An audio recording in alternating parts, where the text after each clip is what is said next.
Hey everybody, this is Ozone Prepper 1, and today I'm in some thick brush. Look how thick that is. I just walked through there. But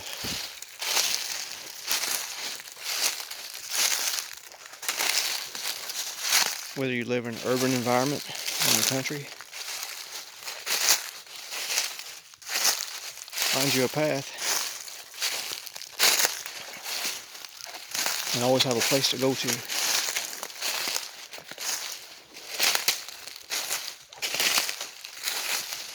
Sometimes that's in plain sight.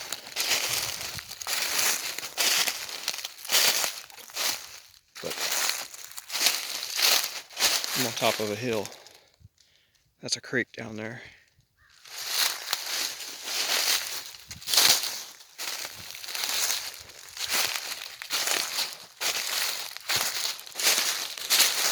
These are some pretty thick woods. They used to be.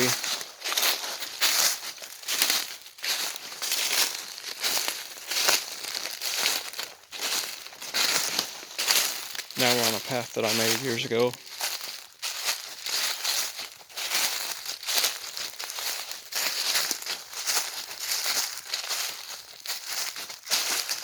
I don't know how many are paying attention to the banking situation.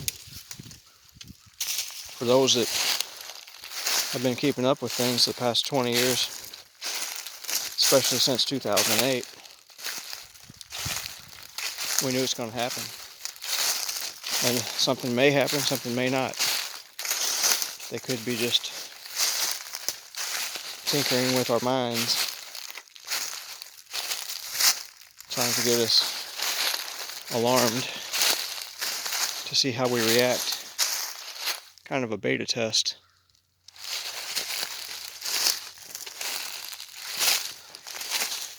Or they could be trying to usher in their utopia of you cannot buy or sell unless you have their special chip on your hand or something.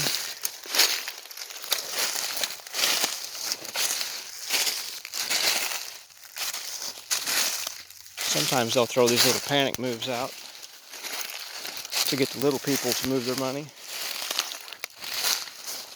And then the big boys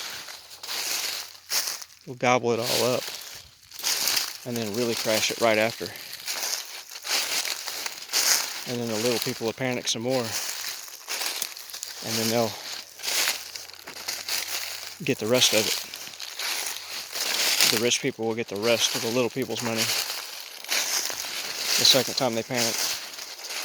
The first time they panic, they'll pull out their paper money out of the bank. A few hundred here and there.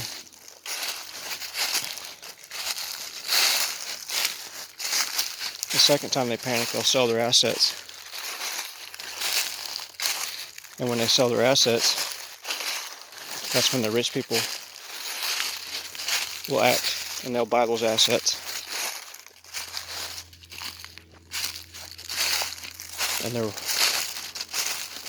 then the poor people are really poor when that happens. Then they actually depend on the government. And there's no escaping it then. Show you another secret spot.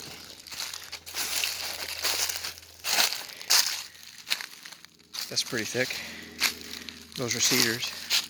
And on the external here we have hickory trees and some sumac. And whatever this is, some more sumac. Looks like we got a white oak and we got some more sumac next to it. Sycamore, hickory.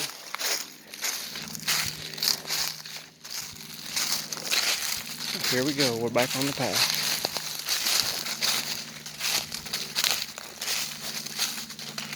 But they will gobble up all the poor people's assets. And then the poor people will be in so much fear of losing the last crumbs of their life that they'll do whatever you're told to have more assets again, because that's the way human beings are wired. And some of you who are in your 40s and 50s, even your 30s, and some people know this from childhood, that when you're a youngster, all your peers, you all compete with each other. Everybody competes and tries to have the biggest ego and the coolest stuff. Stick your chest out there, look at me. And, you know, guys do it to get the girls. And girls do it just for the attention. And some people never go out of that. They take that to their end days. They take that into their 60s and 70s. They're still worried about what people that don't care about them think. And I'll give you an example of that. Around Christmas time, you drive around these towns, there's always that one guy that has to have every decoration on earth. And has to be the biggest one in the neighborhood. Another example. You may take a guy who has a beautiful piece of property. He may have beautiful trees in front of his yard, but he'll cut them all down just so the people driving by can get a good look at his house. And that's a childish person that does that. That's not an adult. Because an adult would be thinking more of their own security and their own privacy. I must have made a pretty good trail because I lost it. I just found it again. Now check this out. You wouldn't know this was here, because I didn't. But I made it 2 weeks ago.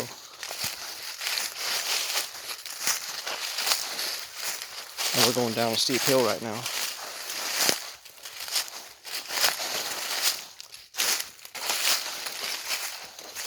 Yes, there's a lot of people that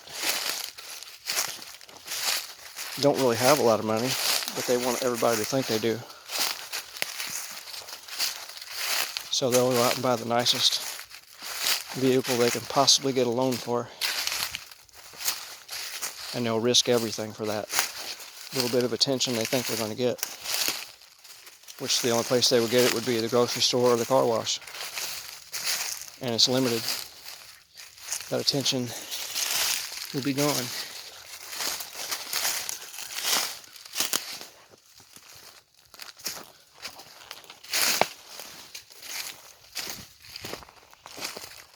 I'm in some thick stuff right now. This is where everything washes down the hill from the main road. You can see there's a pile here of driftwood. Just gotta find a way to navigate through here. And if a person makes this journey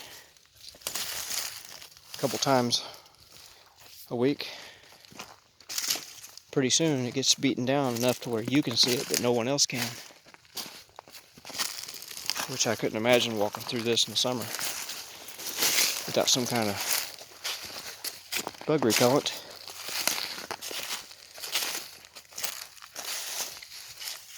You see,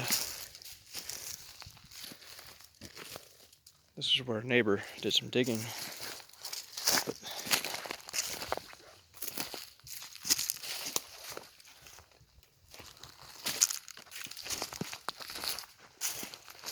a normal person who is brainwashed by our current society standards,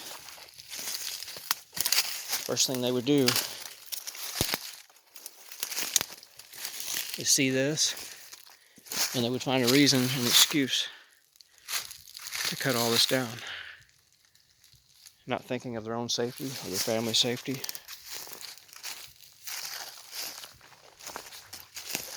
You know, in a bad situation, you could take a place like this and line it with your family members armed, and you'd be an unstoppable force. Especially if you all know the layout. And it doesn't have to be yours to be able to do that. See, I've got a path right over there. I'm just walking the creek. Because if you got the path beat down good enough near a creek like this, your enemy might walk the path, but you could walk the creek. And you get behind something like this. Pow.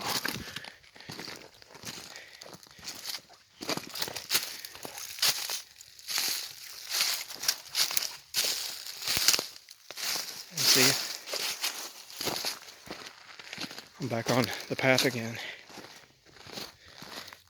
Path goes that way. I was right over there. And the path goes through here, but we had a few saplings grow up last year.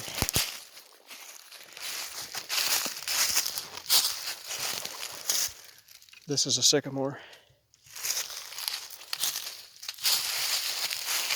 Look at that. 1 year.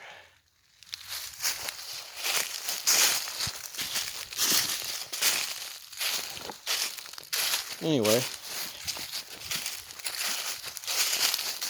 if you want to know where I'm at, that road I usually walk on is way at the top of that hill.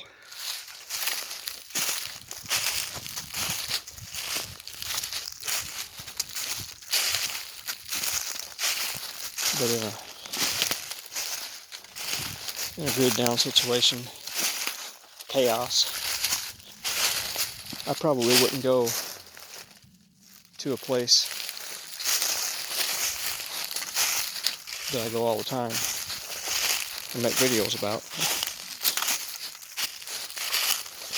So I have other places to go that I would probably choose first.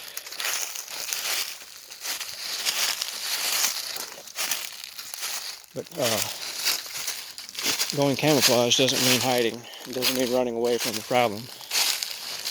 It means living to fight another day.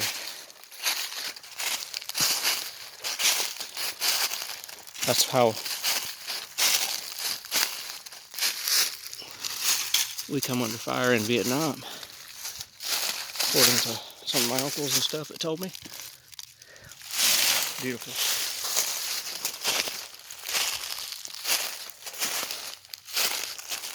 Those people didn't just march out into a field and start shooting. They used guerrilla tactics. They hid, they ambushed. And I don't think that our current enemies would be able to handle us. You know, good old Americans, if they all stuck together. Because they divide us by gaslighting each one of us through the pictures and images, or images and video on TV, to anger one race against the other, or genders against the other, and they make them up too. But if everybody looked past all that petty stuff, they'd see how bad they're getting screwed over.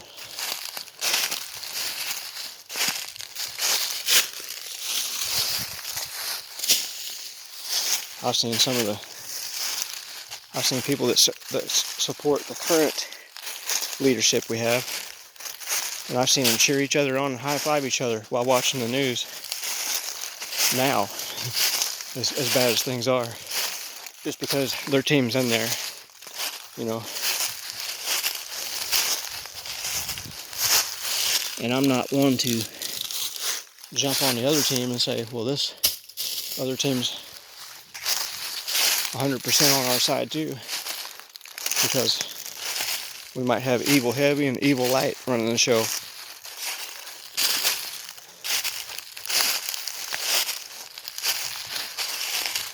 But one side is clearly communist. Anyway, I need to get off of here because I'm wasting battery life. The road's right there. So, I guess have a great rest of your week. Ozark Prepper 1 out.